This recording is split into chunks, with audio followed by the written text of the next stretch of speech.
I thought the first thing we do is just go down the line and introduce everybody and let them tell what they've done for the industry. Well, I actually had the distinction of being the lead programmer on the last coin-operated title. Oh, my name is Aaron Hightower. I'm new at this. I've never been on one of these panels before, but I'm one of the most recent Atari coin-op guys. So I was the lead programmer on San Francisco Rush 2049 coin-op, which is an arcade driving game. Thanks. And had a, for me, so that's who I am. I guess I go to Franz. I am Franz Hansinger. So I was just thinking about this. I've worked for Atari at 4 different companies. So I worked at Atari Coin-Op back in the 80s, 82 to 84. And then at Tengen in 89 to 90. And then at Bitmasters, which was my own company, but we did contract work for Atari. And then I worked with Aaron in 2000 on the same team for a brief time. At that time it was called Midway, but they still released their coin-op games under the Atari label. Hi, I'm Bob Smith. I was at Atari, did video pinball for Atari, and then a few of us took off and formed a Magic. And did a number of games for Magic: Star Voyager, Riddle of the Sphinx, Dragonfire, Moonsweeper, and Star Wars. And I haven't left the games industry, but I won't bore you with the rest of the list. And I'm still in the games industry. It's a brand new company. I'm Roger Hector. I started with Atari in '76, and I guess we'll talk about stories from Atari, but also I was a design engineer, artist, creative guy, and came up with quite a lot of game designs and game concepts, and also turned out, created my own development company, and then started up a little division within the Disney company, which is their current interactive group. Ran Sega technical development along with Steve down there doing Sonic the Hedgehog, and produced games with EA, like the very first John Madden game and that kind of thing. And so anyway, I'm still in the games business, working currently with another real old-timer, guy named Al Alcorn, who's the guy that invented Pong. He and I are working on a little game project together, so there'll be more on that later. And I'm John Sagers. I joined Atari in '81, was there until the Tremels took over in '84. Developed Real Sport Soccer, Gremlins, unreleased Zarya Arena, and after that, later worked on the Nintendo 8-bit, Taito. Spent several years at Microsoft, part of that in games, and then in the early 2000s, spent 5 years in a startup doing cell phone games. So I've been sort of in and out of the industry, the games industry, and I'm sure I'll be back in it again. Hi, I'm Steve Woida. I left Apple Computer to go to Atari, and part of that was because of Keith Hayenga left and went to Atari, who also worked at Apple at the time. And so I left Apple, went to Atari, and worked on about 4 Atari 2600 games. And that's kind of what I did at Atari. Bob Polaro. I did a few games. No, I started out at Commodore doing games on the Commodore PET. Then I went to Atari programming for the 800, and I did a bunch of basic games. And then they said they had enough of those, so might as well bone up on the Atari 2600. So I did. I started off doing Stunt Cycle, which was a 2K game, and then they shelved it. So then I worked on Real Sports Volleyball. Then they shelved that. So then then they asked us to work on. Todd Fry and I were asked to work on Defender and Pac-Man, and I was designing Defender and he was designing Pac-Man, and they asked me to do Pac-Man. I said, I was already designing Defenders. So I picked Defender, and you know what happened to Todd, right?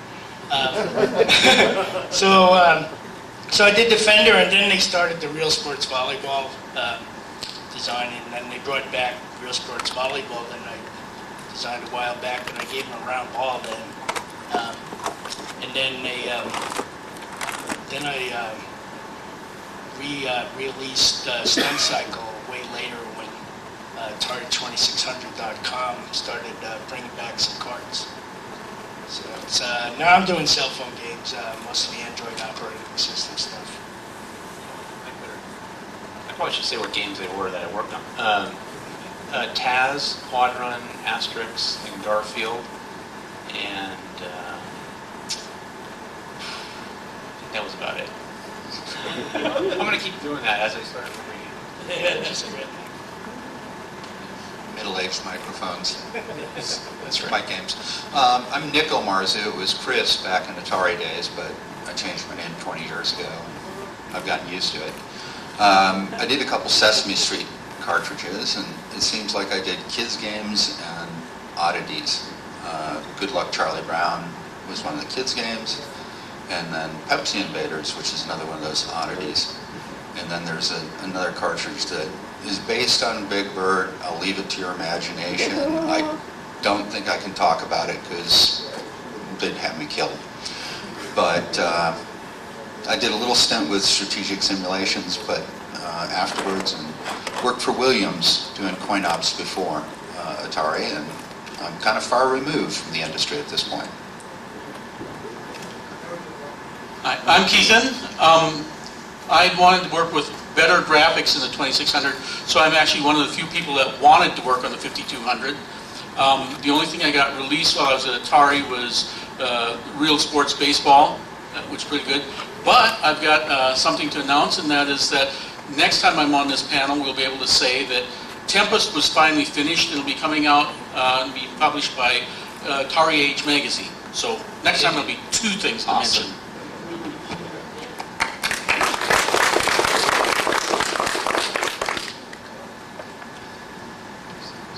I think what we usually do is just like start doing a question and answer thing. It seems to kind of spiral into a nice kind of dialogue. So I don't know if there's any questions,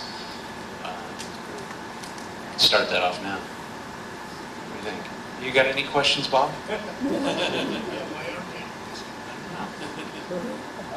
If there aren't any questions, we're going to have to do a little skit up here, so.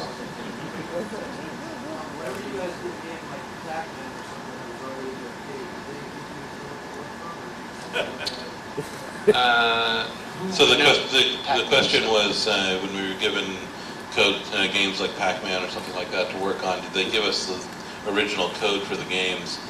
And I think that would be a pretty resounding no for the most part.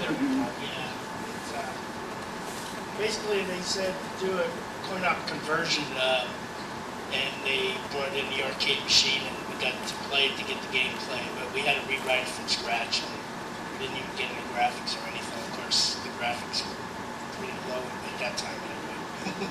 I can tell you a little story about how Atari got Pac-Man.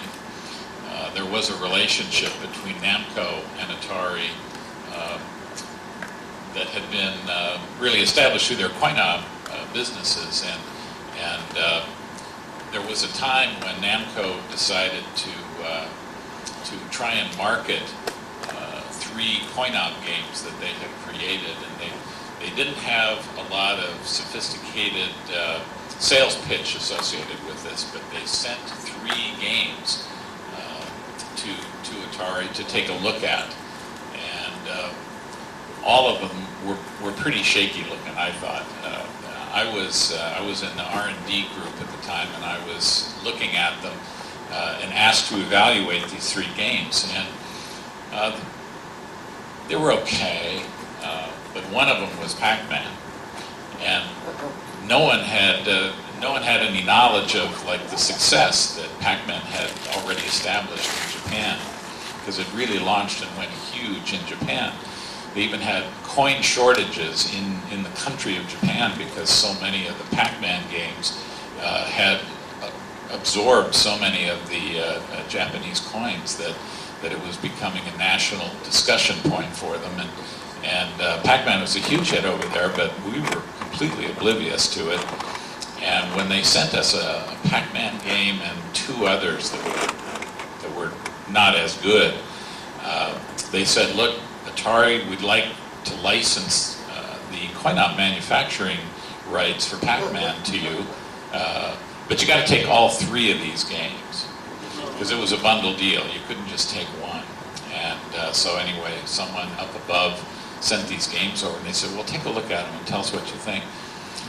My assumption, or my assessment was, it's okay, it's not that great, you know. So if I were to fast forward about 30 years, I found myself working at Namco, and I was head of development at Namco Bandai, and there were a couple of guys there that remembered that I was the guy that gave a thumbs down to Pac-Man in the U.S. So that was one of those things you never live down. I wanted to throw out something too, because the original question had been, did we get source code? So the last game I just mentioned, Tempest, was done by Atari, and so Dave Toyer and his group had done that. And so I did get their sources, which they start out to do things really, really rapidly. He'd done Battlezone before that. So basically he started with like Battlezone sources and then modified them to be Tempest. And it was a vector graphics game, so having it, I couldn't do any of the graphics stuff they did because we're doing bitmap, so it all had to be rewritten. But we used the same sound chip, so I got the actual sounds. So that's the biggest thing I got that we shared.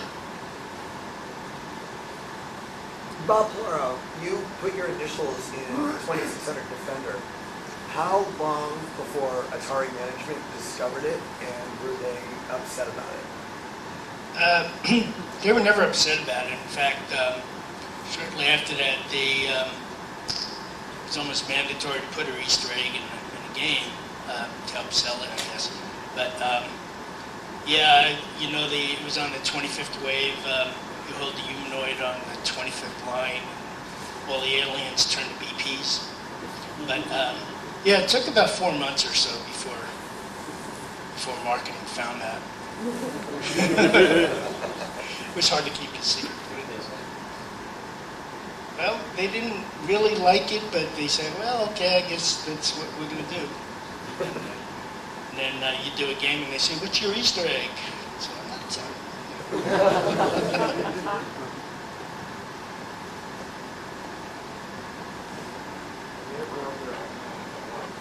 Oh, sorry. Kind of rusty on my movie, so I don't know who the actual production company was, but who originally came up with the idea of ET for the 2600? Was it Atari or was it, I think, Touchstone? Was it Warner Brothers, right? You mean to do from movie to game? Yeah, I mean, who came up, like, were you assigned from Warner Brothers, or did you ask them to do it? There was generally a list. Well, actually, the way that worked was the chairman of Warner Communications, a guy named Stephen Ross, Warner had a box seat at the ballpark in New York, and he was sharing. They were at a baseball game with Steven Spielberg, and Spielberg was pitching the idea of E.T. as a game to Stephen Ross, who was the chairman of Warner, and that was Atari's boss. So they're the ones that shook hands on the deal, and at the time it was a couple of $1 million handshake that took place. I remember because it was $1 million a letter, and the deal kind of came down from above that we would have E.T. The game done in time for Christmas, no questions asked. Yeah, I've heard Scott Warshaw talk about this, and basically he was instructed to meet a private jet at the airport in Monterey, was flown down to a meeting with Steven Spielberg, and I believe Ray Kassar was on the jet, and possibly Ross as well. And they kicked around the ideas of what it would be. And it's been commented in multiple press that it looks like a game that was developed in 6 to 8 weeks. It was developed in 5.5. And Scott was basically sequestered in his office. They brought him food. He slept there. He worked there. I think he went to the restroom. That was Howard Warshaw. He basically lived in his office during that time. Yeah. That was a fun time. Howard had intended to be here, but he wasn't able to make it. So I want to throw in an extra little one of his stories in that. So when he actually met Steven Spielberg, he actually accused Steven Spielberg of being an alien. And his rationale was that if you really were an alien species and you wanted to invade, the first thing you would probably want to do is get some good PR. And so putting out the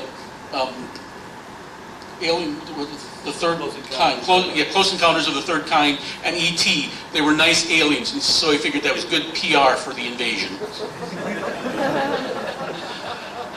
And then later, at the beginning of 1984, Amblin Entertainment was working on Gremlins. And it wasn't nearly the glitzy thing involved, but myself, Condon Brown, I think, I forget who else went down there. Went down and talked with Steven about what we wanted to do for Gremlins, and the game ideas for both 5200 and the 2600 Gremlins came out of that meeting. And originally that was supposed to also be coordinated. There was a Coca-Cola, a cola product called Like Cola. It was only around in some smaller regions of the country. They were planning to take that nationwide in a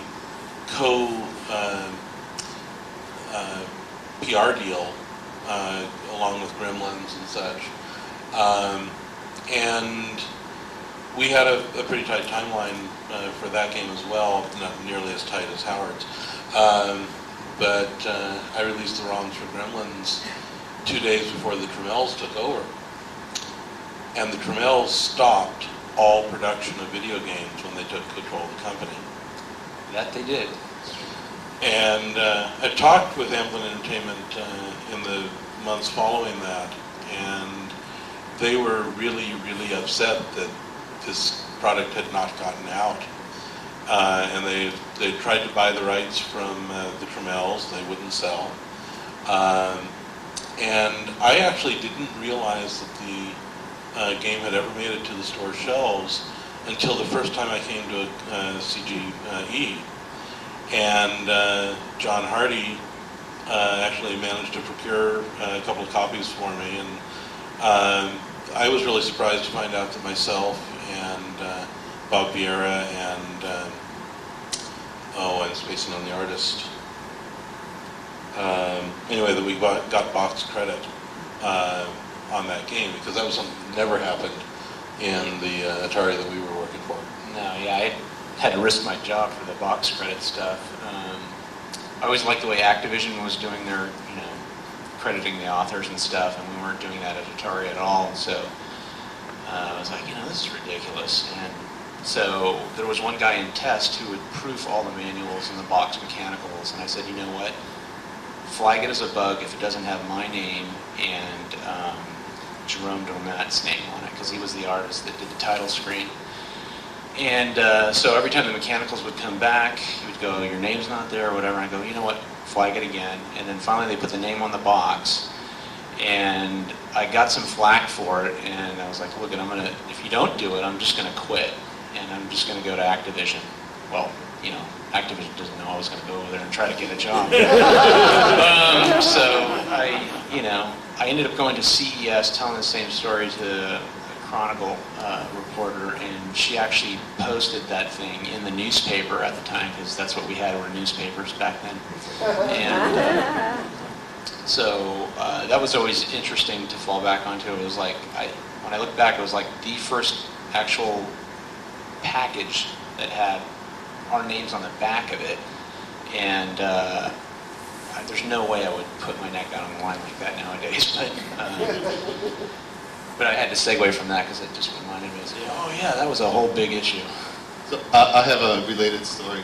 So I did the Coin-Op Crystal Castles, and sort of separately, the 2600 Crystal Castles was developed By Peter Nide. by Peter Nide, consumer.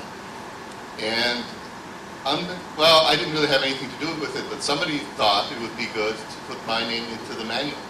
So it actually says in the manual, if you go to one of the original manuals, it says Coin-Op game by Franz Hansinger, which is sort of a weird thing to do because I didn't do the entire game. I did a lot of it, but the credit really should have gone to the whole team. So somehow that sneaked in. But be happy, I fought for that one name. Yeah, so it's probably because of you. But fast forward, recently Atari released on the Xbox, they re-released all the old 2600 games, or a lot of the old 2600 games on Xbox Live Arcade. And they have the manuals in there, but guess what? They pulled the credit to me. Apparently those games are done by Atari. That's what it says. It just, that line was at the bottom and it just kind of got magically removed. Strange It was an business. accident, I'm sure. Yeah, probably accident.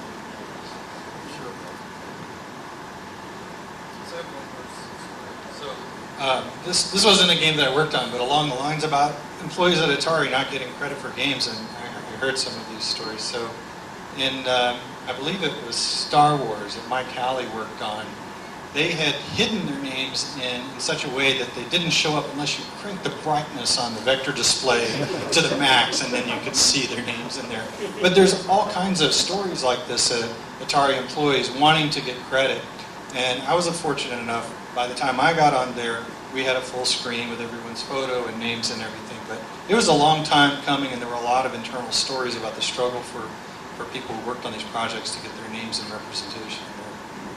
Well, when Franz, you converted Tubin to the NES, and I remember when Franz was very pro-credit, which I agree with, and so we looked at the screen, the credit screen, and it looked like the phone book. You had like everybody, and I think there were so many people that it... No, there's only one really thing that stands out in my mind. So this was when I was working at Tengen, and my first project there was, at Tengen, was to do the NES version of Tubin. And at that time it was fine to have lots of credit, so I gave credit not just to the people who worked on it, but also to the composers of the classical music that's in there.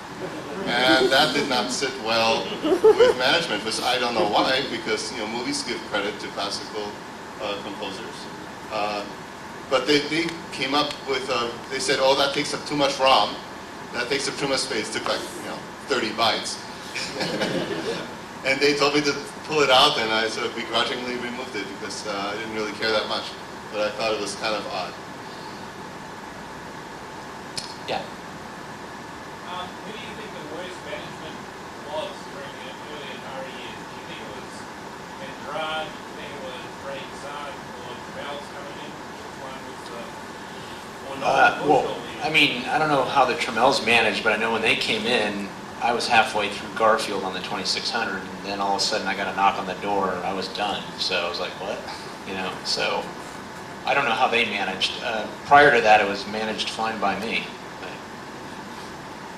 Is that politically correct? I don't know. I've got some arrows. Well, Ray, you have to understand that Ray Kazar came from Burlington Mills, so he had absolutely no concept. And marketing lived over at the corporate building, and there were a lot of bad habits. Let's just put it that way. They weren't really focused on games. They didn't care about games. They could have sold toilet paper for all they cared about them. So whenever you saw a group of marketing people coming over, it was not well thought of by the engineers.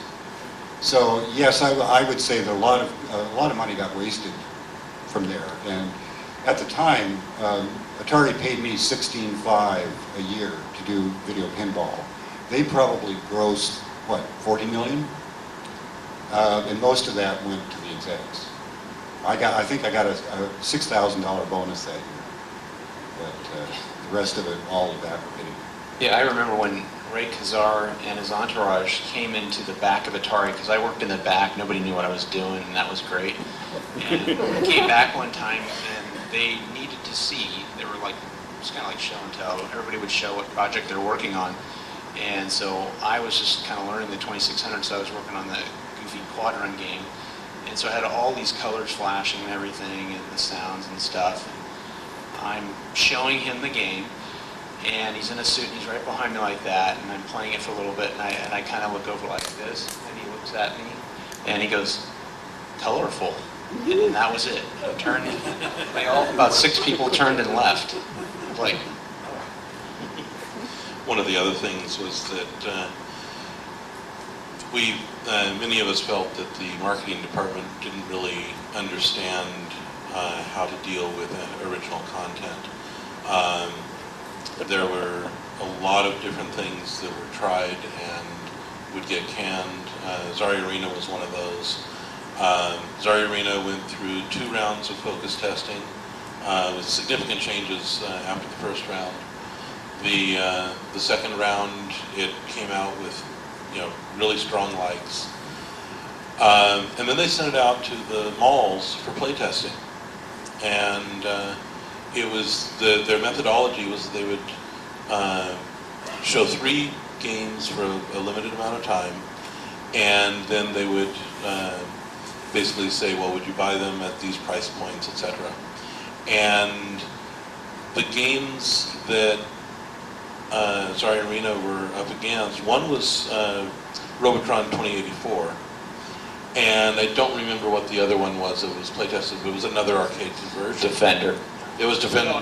I don't know, yeah. I'm not really sure. It actually may have been. But it was 2 top flight arcade game conversions. And the confidence score that they needed was like a 6, and it came in at 5.7, and so it was canceled.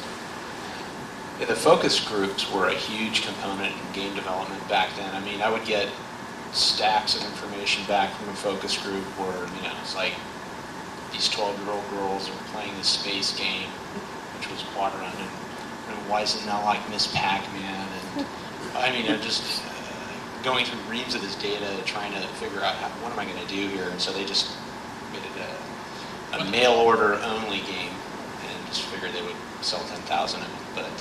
But One thing to remember is that in the early days of games and game development, nobody had any experience. You couldn't go out and hire an experienced game programmer because there weren't any.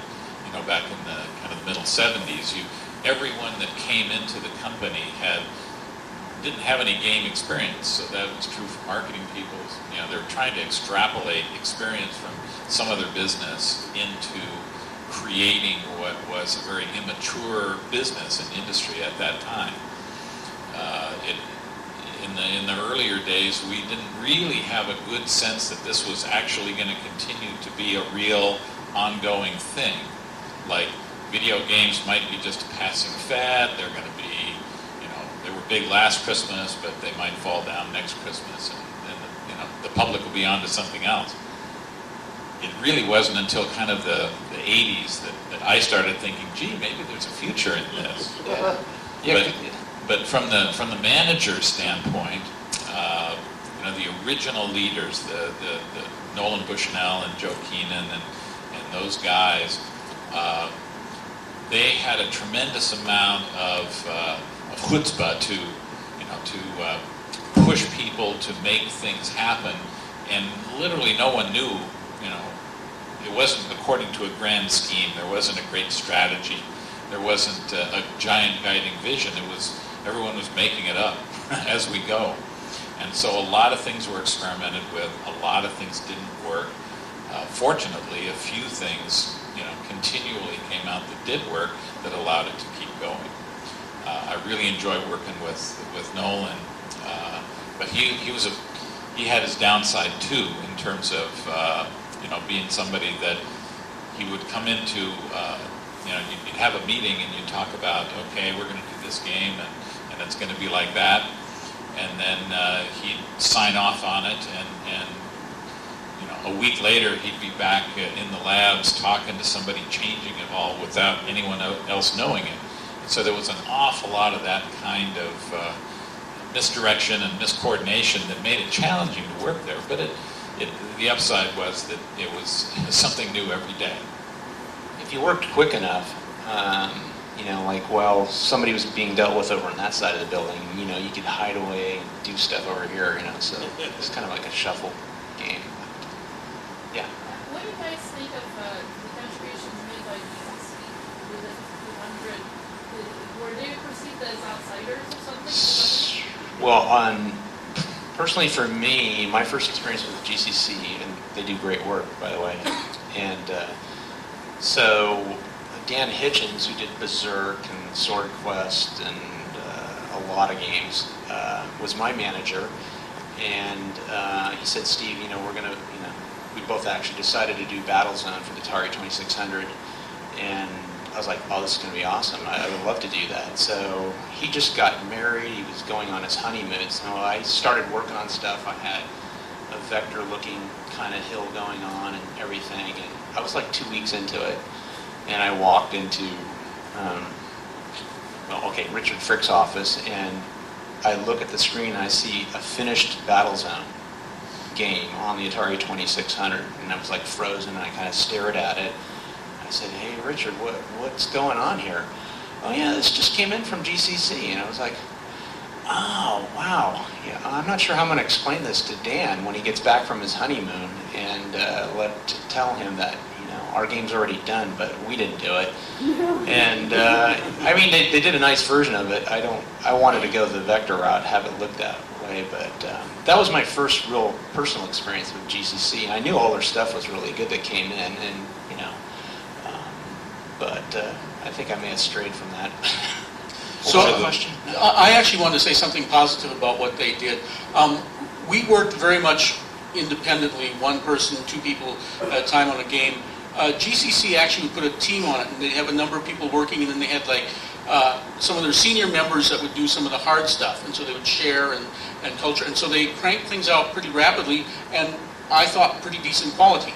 Now, I wasn't really keen on it being the competition, but I remember showing up at CES, I think in Chicago, and in the booth there were these people from Atari Boston. It's like, and it's Boston. Like, yeah, I'm going, what? Where in Boston? It's like, no, they would not say they were from GCC, but yes. Yeah, I did all my work on the 5200, and GCC was,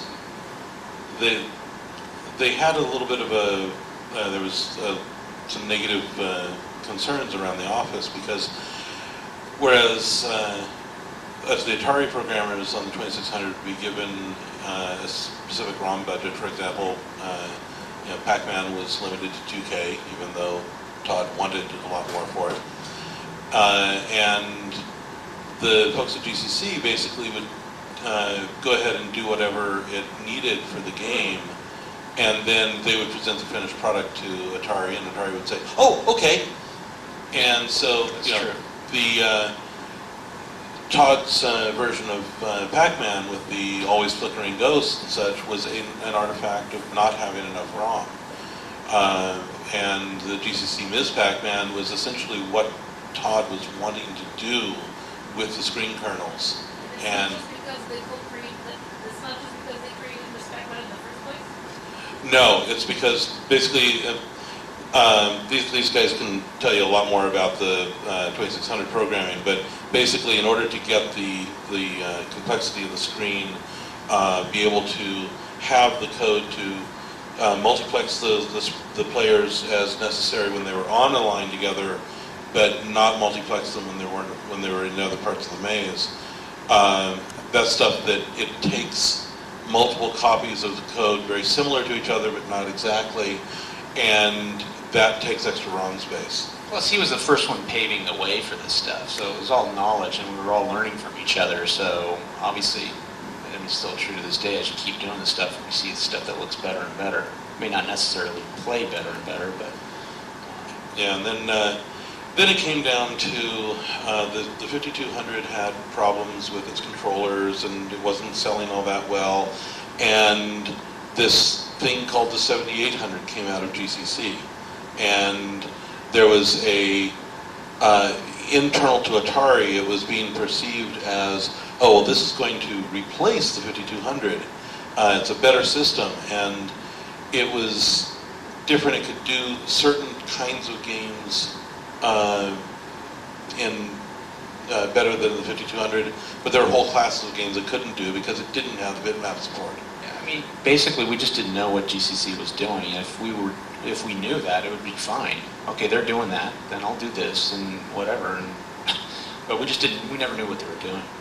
You had a question? Yes, this question for Mr. Hightower.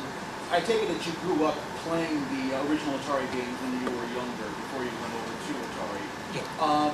Did you feel that when you actually got a job at Atari, did you feel like you were continuing the legacy of it, or because the company was so far removed from the original version of it that it seemed more like it seemed positive, but it wasn't as dramatic as No, when I started at Atari Coin-Op, I had wanted to work on Coin-Op games for quite some time.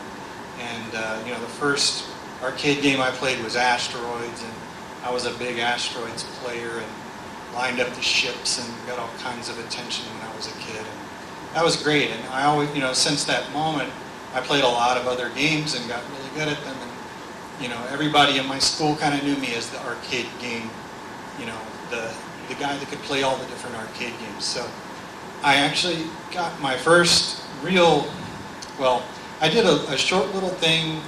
I'll try and answer your question more directly. I guess it go too long, but I worked for Paradigm Simulation, which became Paradigm Entertainment. We got a gig with Nintendo, and we were contracted to do Pilotwing 64.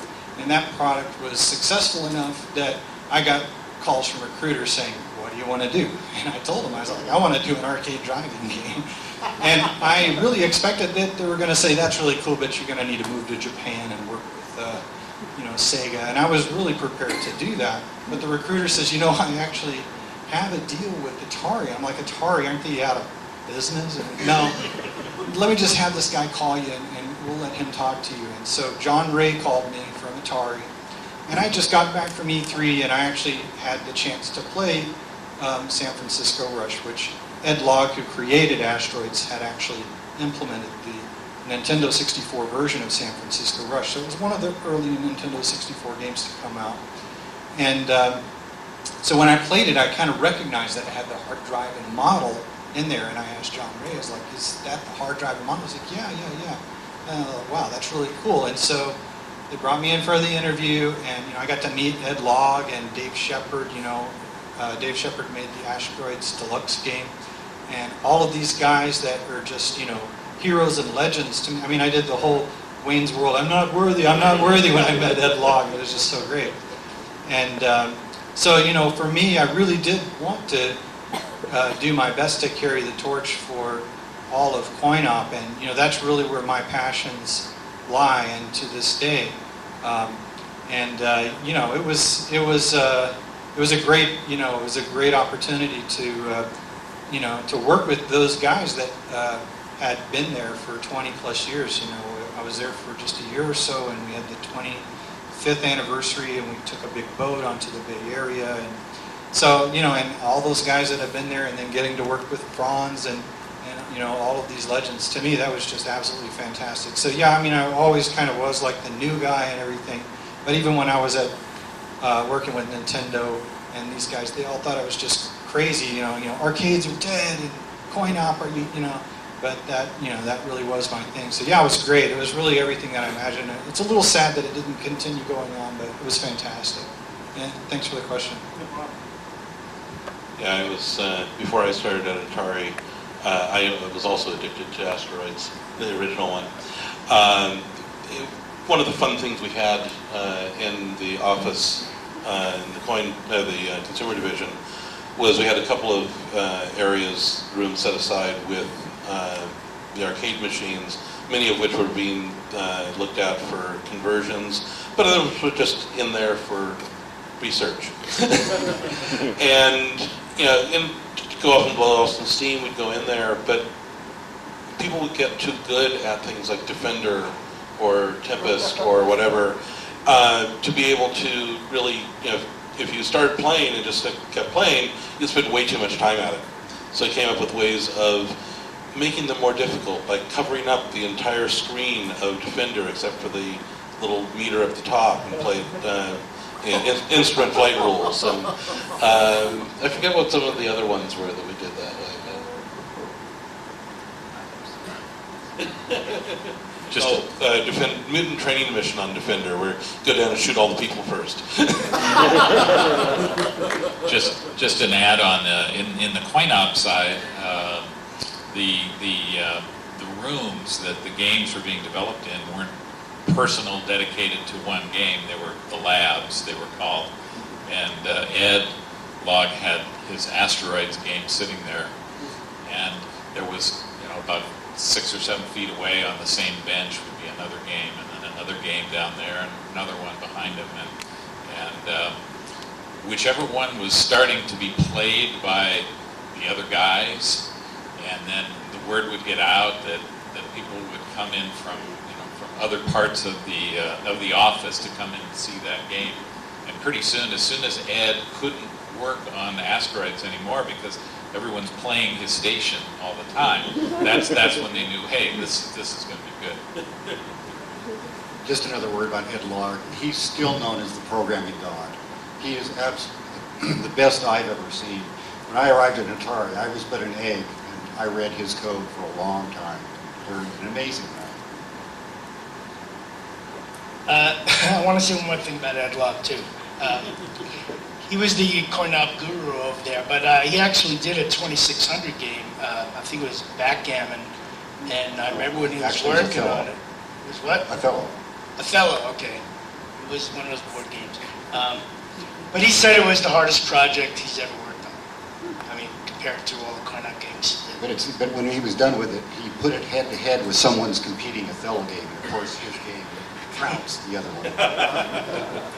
And one more thing about focus groups is they tested one game I did called Bugs Bunny with, they tested it with 10 to 16-year-olds along with Snoopy and the Red Baron, and you could kind of guess which game they preferred to play. So they shelved Bugs Bunny then. And I said, I think you play tested it with the wrong age group. Yeah. Yeah. Oh, okay. So, in the early days of coin-op, they basically made a game and just threw the cabinet. You know, wood grain, very simple cabinet. And later on, as things got more sophisticated, the cabinet and art was a very integral design of the game frequently. And one cabinet in particular is Crystal Castles. I mean, that's just gorgeous. It's one of the prettiest cabinets out there. In fact, I bought it, even if it didn't work, I had to have the cabinet. And then I worked to get the game working. So now I've got a great game, a great cabinet, and I've got the cocktail, but I didn't care about that. I want the whole effect, the flashing, great trackball, and the big original cabinet. Did the artist come in later and then wrap the art around the game, or was it a co-design between the programmer and the artist? How did all that work at that time?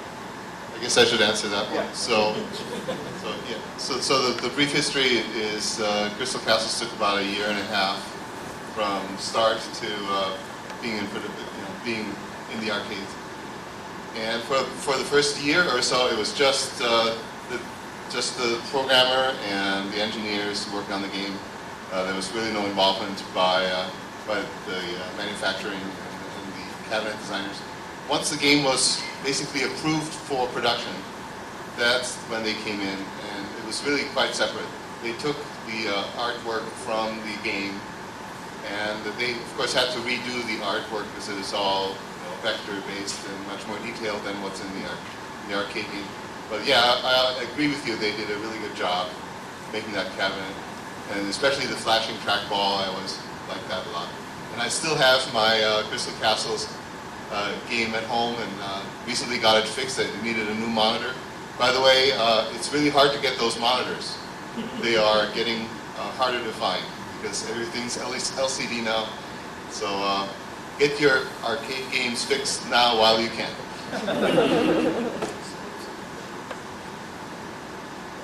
Let's see. Well, wow. 3D pointer here. Let's see. I think he got you. Oh, no, you. Me, In okay. the middle row. When you guys were developing, especially the early games, how much of the initial development was on paper versus how much of it was just kind of like seat of your pants development as you were coding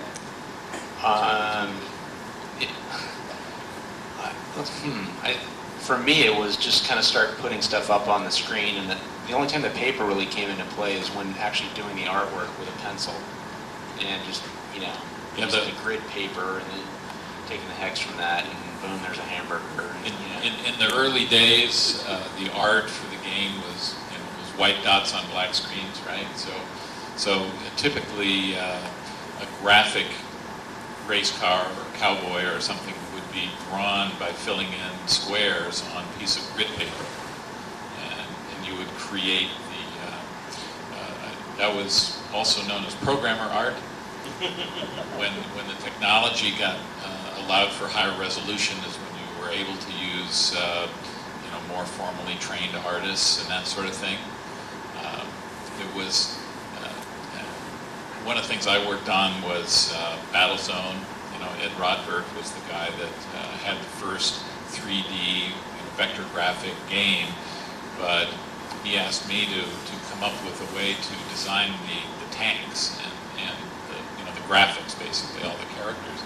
And it was really hard because there were no paint programs. There wasn't any supporting technology for artists at all. So we literally, I had to lay it out in three-dimensional views in order to find the intersecting points in space to make the tank work. And there was a lot of invention that was necessary to sort of make these things happen because there was no prior art. There was, we had some graph paper that had been printed out on some large sheets that had timing diagrams showing where horizontal blank occurred, how many clock cycles here, and basically have down, the graph paper was down to the color clock cycle so that you could, you have the right proportion of the pixels and such. And I used that when developing or drawing the play field for real sports soccer.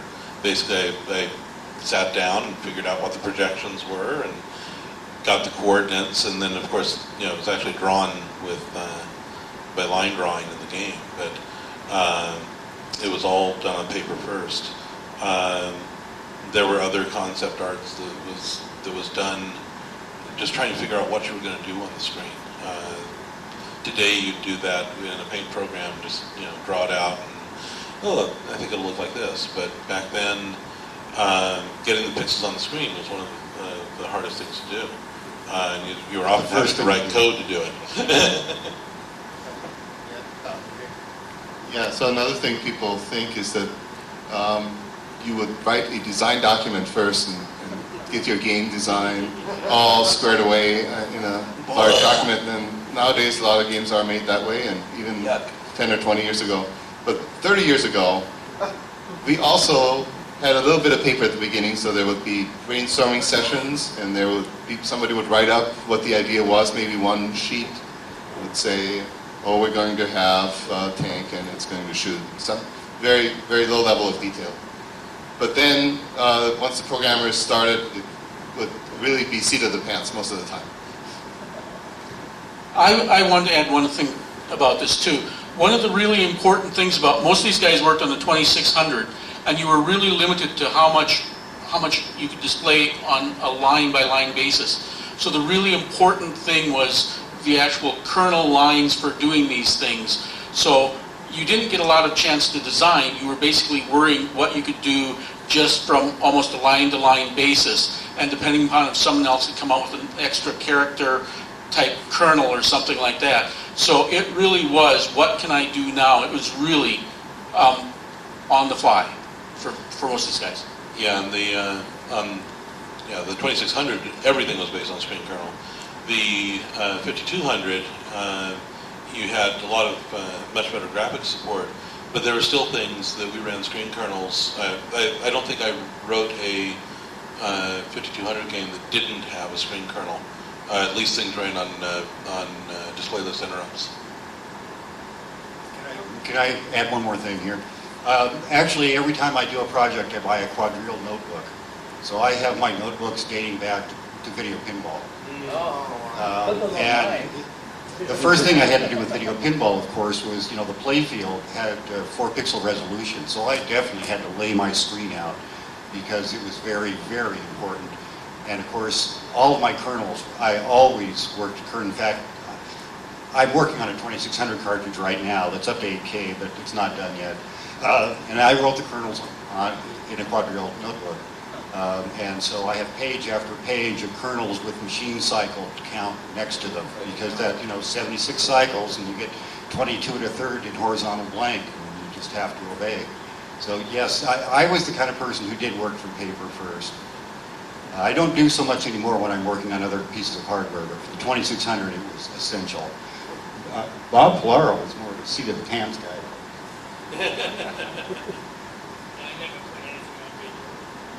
So we have this poor guy down there raising his hand. Right there. Yeah, well, my question is, because Atari got comments and all this stuff, the reason was that marketing the original games like on an iPad, but what is the process where, a great company that everyone admires and has original ideas, what is the evolutionary process where it goes to become a company with this name and capable of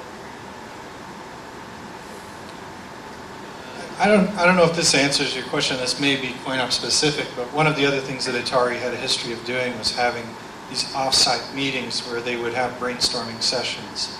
So I'm pretty sure that Centipede is an example of a coin-op game that originated from a brainstorming session. So I think some of the ideas that were culminated and agreed upon, as worthy to move forwards on started from those sessions. But are you saying current day Atari? Is that what you're saying about doing original? Yeah, I don't know what's going on there. Yeah, I don't. It's a very, very different company. like me on the iPad. Oh, right. And the original Atari game. Yeah. And that's about it. It's like, I can't remember when they come up with the Oh. original idea that was actually good. Yeah, is there anybody here that works at Atari right now that could answer that? They were the publishers of Ghostbusters for 2009, and I don't know if they've done a lot of games that are considered to be original intellectual property. They did make a revamp of Yars Revenge and a few other Yeah, how did that turn out? I didn't play that one. I tried a demo. It looks nothing like Yars Revenge at all. Is it fun though? No, not really. I will say the sort of the process. Yeah, I don't know what their process is now. Well, I don't know what the current process is, but I would say that kind of looking at the overall arch of what happened with Atari. Originally, it was a startup, and it had passionate people that were excited about trying to create things that were completely new and different. And then as it grew and became a multi-billion-dollar business, it became more heavily influenced by the marketplace and by professional business managers who didn't really have that same gut level appreciation for the games themselves. And as the founders left the company, it more or less became owned by the professional business managers who wound up, I'm not going to tell the story, but ultimately collapsing the company. And now it exists as a form of intellectual property. So the name and the games that were created and the intellectual property of Atari is what ultimately got resurrected by a whole new group of people, and they're exploiting it, or they're taking it into the marketplace. But Atari was kind of dead for a long time, but it's come back because I think of the value of its intellectual property. Glenn, you had a question. Yeah, sure did. past keynotes, there was a mention of the game that was done in-house. I think it was Larry Kaplan did it, called Market Adventure. And basically it was a game where you basically had to run around, you had to collect a tie, you had to find a golden disc, you had to get across the screen. And basically the bottom line of the game was you could not win because you could not win against marketing. It's kind of wonderful, you know, if any of you ever got to play that, and if you did, would you use everybody of the new programmers to teach them a lesson before they really got I've never seen that. That was actually one of the tests. I never saw that. There was an adventure interpreter that was written for BASIC, and virtually every new programmer, at least in the 2600 area, knocked one of these out. I did Sleazy Adventure, which later went out with Dale Yoakum's. What was it called? Sleazy Adventure. I won't go into details, but Marketing Adventure was one of those. And Dennis Coble did a puzzle box that you had to walk through. It was interesting. Did the code for that ever survive? Do you know if that even still exists? I believe that it went out, I cannot remember, Dale Yoakum decided that there was a lot of software floating around for the 800. And it was low-dig software. I just can't remember what he called it. And yes, it did hit the market. I'm not sure if Sleazy Adventure ever made it. It was kind of R-rated. But the Adventure Interpreter, I think, did. I actually wanted to say something more since you mentioned Larry Kaplan, and it kind of impacts on a couple of other questions that have been asked previously. So there were questions about quality, for instance, at one point, and I thought one of the real telling things was that we considered Ray Kassar and them to be bean counters, and they were always concerned about how much ROM we would have because you'd pay extra money to get a cartridge out if it had more storage in it. But when Activision went away, they paid attention to what you needed to do to get good graphics. And so they would actually have things that looked better because they'd give you the resources to do that. And so when Larry came back to manage us, I thought finally we're saved because we'll have someone that knows the resources we need.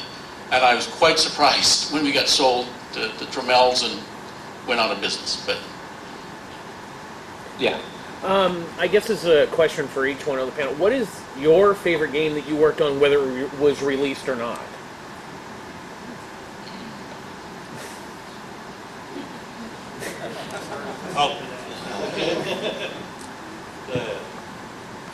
I'm gonna have to say probably my favorite game that I worked on myself was the first one that I worked on. It was called Ultimate Wizard, and I wrote a construction set for that when I was kind of a kid, and I was lucky enough to have it published by Electronic Arts. It was kind of a Jumpman clone for Commodore 64, and I just wrote a letter to some guys that wrote the original code and trying to hack together a construction set that turned into a production thing. So that was really my fondest memory because I was still a kid, and it was a lot of fun for me to do.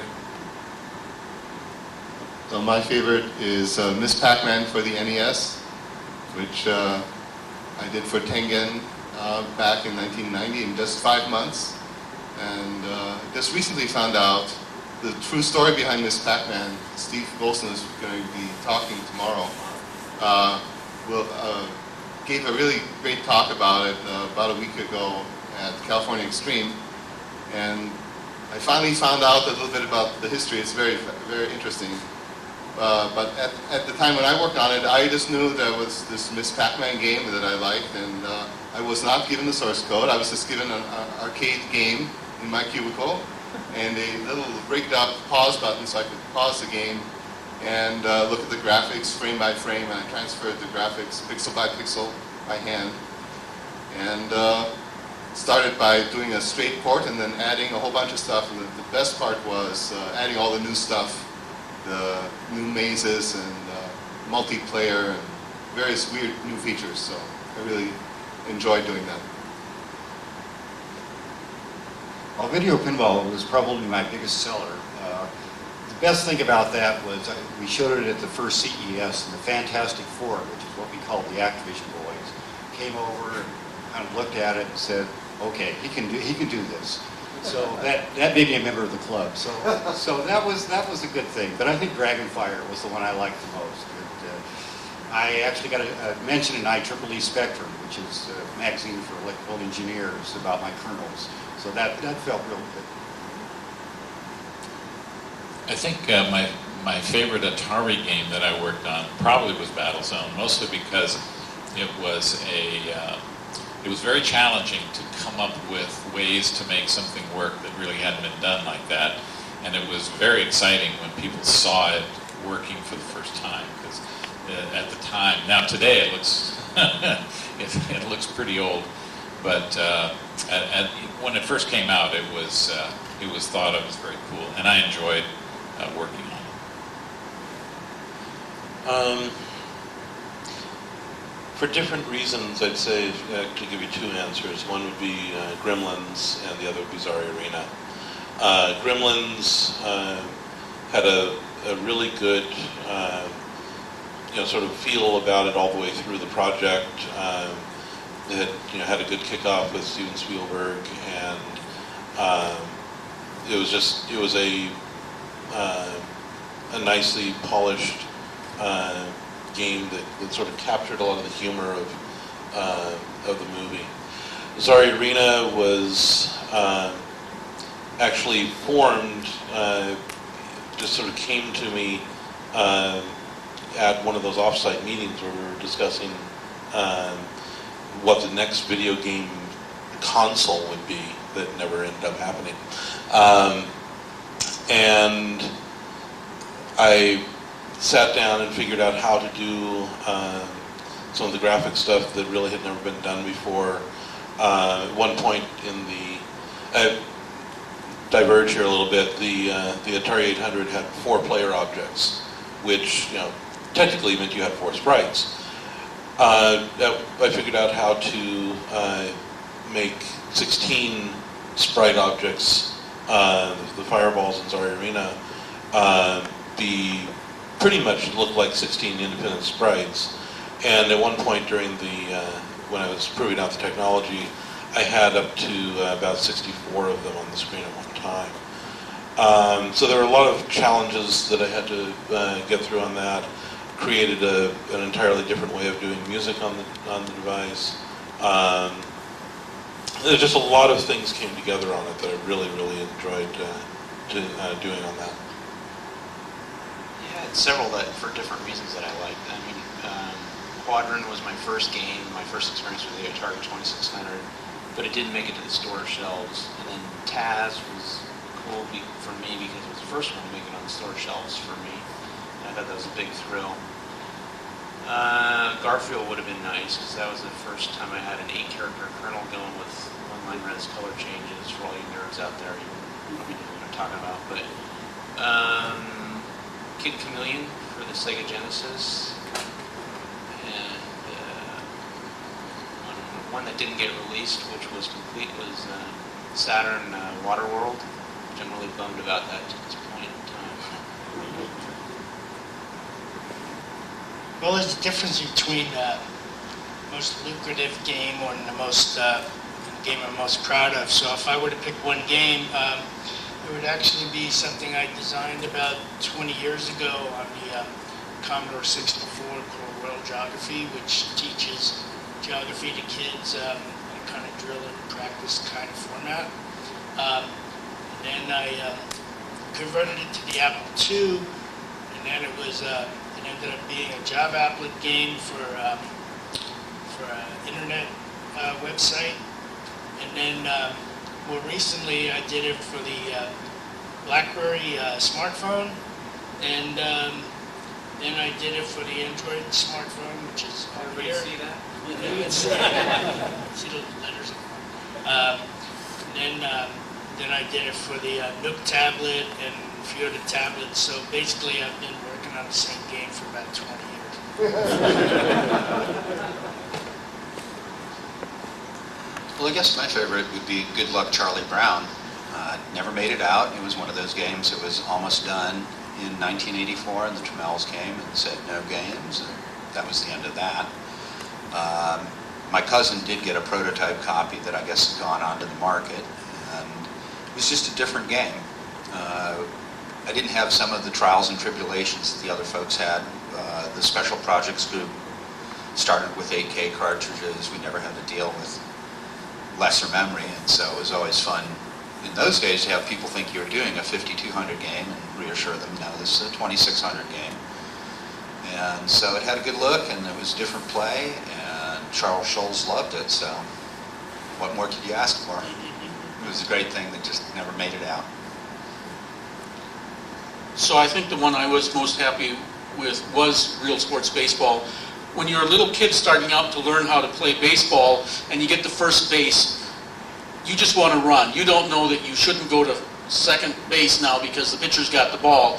So when I started adding the computer logic, I had that problem. And so as you trained it to be better, it's like you felt like the parent that's gotten it to be better. So I felt it was pretty good.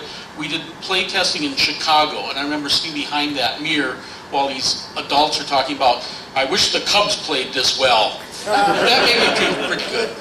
So, yeah. Yeah. Yeah, as designers, how much attention was paid to what other designers were doing on that same platform at that same time? Was it like a competitive thing, like, oh, he did that, I want to see if I can do better, or? Well, in the Atari 2600 group. Not specifically the 2600, but yeah. Well, I mean, you mean in general, back in the Atari time? Right? Yeah, right, exactly.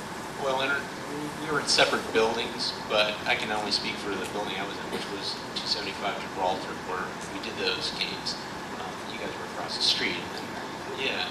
But I always felt that we always tried to share and help each other. Like if somebody needed a kernel to do something different, nobody was like hoarding anything. Well, like what about what you're seeing, like what Magic and Activision's doing? Oh, yes, that's different. Yes, I was asked to take an iMagic cart and reverse engineer it and borrow code, and I totally refused to do it. You know, I said I am not going to do it. I mean, I know these guys indirectly. I'd never really met all of them, but I said I can't do that. It may have been Bob's game that they wanted me to take apart, and I just said I can't do that. You know, we're not going to do that. And so, I really didn't look at anybody else's stuff. I mean, I did as a player playing it. Or and stuff. look at other people's things and admire what they've done, and then try to do something better, or competitive, or not really. Well, maybe subliminally you're doing that. You're like trying to make something more addicting or something, compelling. We did have, there was,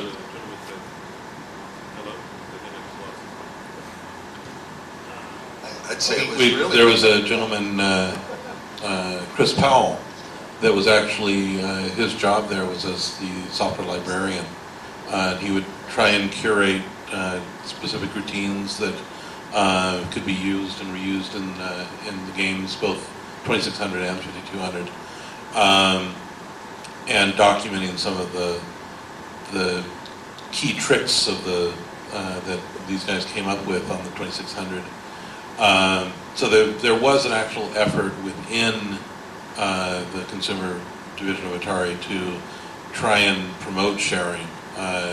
We didn't really have source control systems or anything like that, but I always found it a very open and inviting environment to work in. I think it was competitive, but it was that pure academic kind of competition where it's, oh, see what I did? You said this couldn't be done. Well, here it is. And there was a lot of that, and that was what was shared around. And you always wanted to do the same thing with fewer bytes or fewer cycles or just better. I don't think it was competitive, but it was more critical in that you would play other people's games and make suggestions on how to make it better, and everything was shared that way. But you wouldn't give me a code, though. So I have a couple of comments in general. You didn't, maybe. I don't know about the older game, maybe representing just my personal experiences more recently, but in going back to one of the questions about Atari Corp versus Atari games, there's actually Atari split Atari Corps and Atari games. When I was at Paradigm, I left Paradigm to move to work with experienced game designers that have been making games that I knew were really good for a long time. And my personal aspiration of competitiveness and certainly, looking backwards at Paradigm was definitely focused on, we want to make as much money as possible. We want to be commercially successful. We're nobody in the industry. That's certainly one measure. But another measure for me personally is, did you make something that everybody wants to play? And so we talk about Ed Log, and just one random thing that he did was Tengen Tetris, okay? Now this thing, got stomped on by Nintendo because maybe it was too good, but they told him you can't make these anymore, but that was a fantastic game. And I think a lot of the people that I personally admire, focus more on the overall addictive nature of the game and a measure of success maybe a little bit beyond the financial aspects, but how does it integrate into culture? What's the relevance from a broader point of view? And I think, a lot of the people that were at Atari had this capability to kind of transcend, like, okay, well, we sold a bunch of them, maybe we did some trick or whatever and made some money, but made things where people like really took notice, like, this is a really great game, and I don't know why, but I can't stop playing it, and it's awesome. And who made this? Oh yeah, this same guy made this great game, made that great game. And I think also goes to kind of some of the desire to have credits that, a lot of these people are doing really good jobs, wish that people knew who they were, and maybe the corporation didn't want that. But when you talk about, what inspires you and everything, I'm only speaking for myself, but I see this in other developers who want to make great games just to satisfy their own desire to do something meaningful. One other quick comment on that was that actually my involvement with Countermeasure came out of that very same kind of thing, where Leo Salinas had basically finished it, but it was not quite, didn't have quite the, all the pieces that he wanted in it, and he didn't know what to add to it. And I was talking with him about it, and came up with some concepts of missiles and how to change the flight paths and such. And so basically the management said, well, why don't you go in and help him on that and build that in. So, in my little blurb in the thing here, they put in that I designed Countermeasure. No, I didn't design Countermeasure, but I got definitely some of the credit for it, but certainly not all of it. Yeah.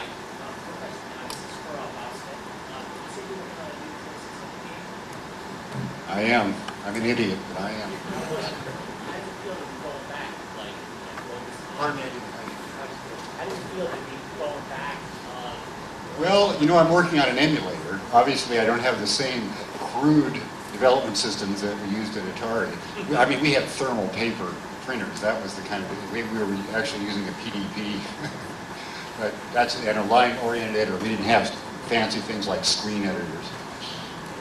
But yes, counting out machine cycles, and it was actually a game that I had started on the 800 in the last days of Magic, which when we ran out of money, that was it for any code we were doing. And I've been wanting to do the game for years, and I won't talk about it yet.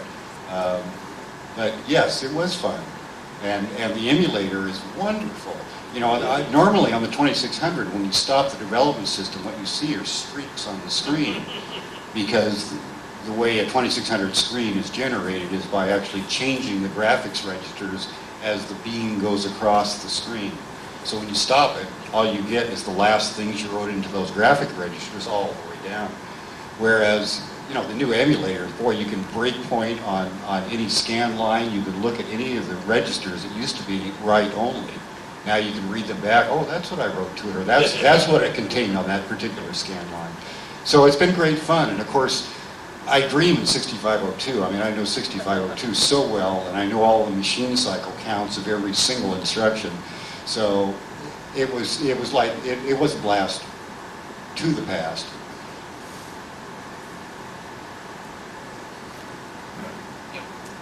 Steve, you mentioned you worked at the Gibraltar building, and you were there when the Tramiels came, Leonard and... Well, we moved to Milpitas, and then they came to Milpitas, but yeah. I'm just curious, do you know who made that PA announcement when they walked in, and was it true that everyone got fired?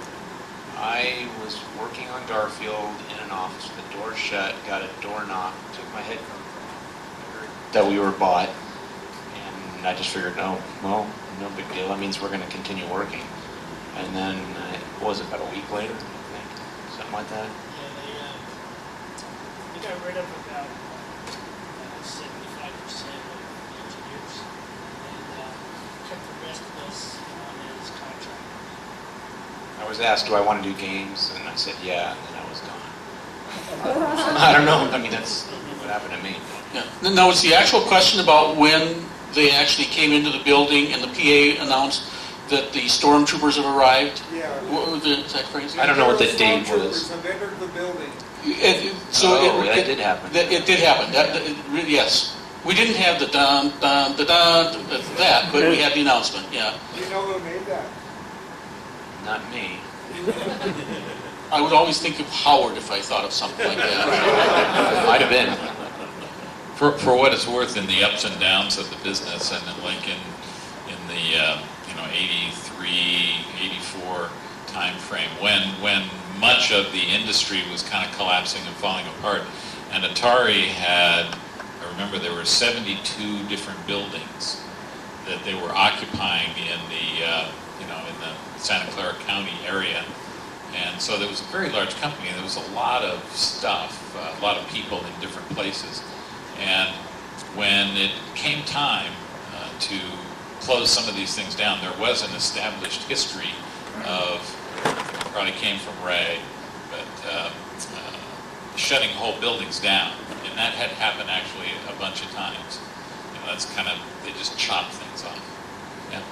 Technically, do you find it funny that technically there's a part of a full cycle coming around when you have Warner Brothers buying what remained of Midway and becoming Warner Brothers Games when therefore they're owning the intellectual property of Atari Games? I mean, There's no end to the irony of the video games business. If you just stick around long enough, the people that were killing you before, you wind up owning them later. And it just happens, it's happened over and over again. Did you have the answer to the Stormtrooper one? Yeah. It was Randy Dyer, it was over at Oh, yeah. Yeah. Yeah, just my memory of the shutdown there was we basically got told that this was happening, and I had known some people that were working at Atari that had worked at Commodore before, so I'd heard tales of the Trammels, and I basically told the management that I don't want to work for these people, so whether it was going to be in games or on their future products, I said no, I don't want to work for them. Yeah. You had mentioned something about finishing up Tempest for the 2600. Oh. Yes, so actually what happened is, that's what I was working on when we quit working on games, and I had one of these 8-inch floppy disks of one of my previous backups, and I actually gave it to John Hardy to put in the museum. And unbeknownst to me, he actually gave it to Kurt Vendel. I think he wound up with the guys from Atari Age. And Ken Van Mersberger had then emailed me to say, Atari Age was going to resurrect this game, would I help with it? And so Ken and Dennis, someone started on it, and the next thing I know, I've got the code and I wind up finishing it. But, it's been long and painful. Yes. Well, We're just about done with time here, so if there's one more question. Well, I'll just finish that question real quick. So I told them the game was done so they could do it at the show here, but Atari Age is not here. They will be at the Northwest Retro Gaming Conference in Portland next month. It will be there, I believe. And a lot of, if you guys want to continue reading about the history or hearing about it, Marty Goldberg and Kurt Vendel have a pretty good book that's going to cover a lot of that stuff. And when will that be available, you think? It should be on Amazon by the end of next week. End of next week? And it's Atari Business is Fun? Yeah, Atari Business is Fun. Atari Inc. Business is Fun. Plug there. Well, thank you all. I don't see any more hands. Stand up and shout. Thank you very much.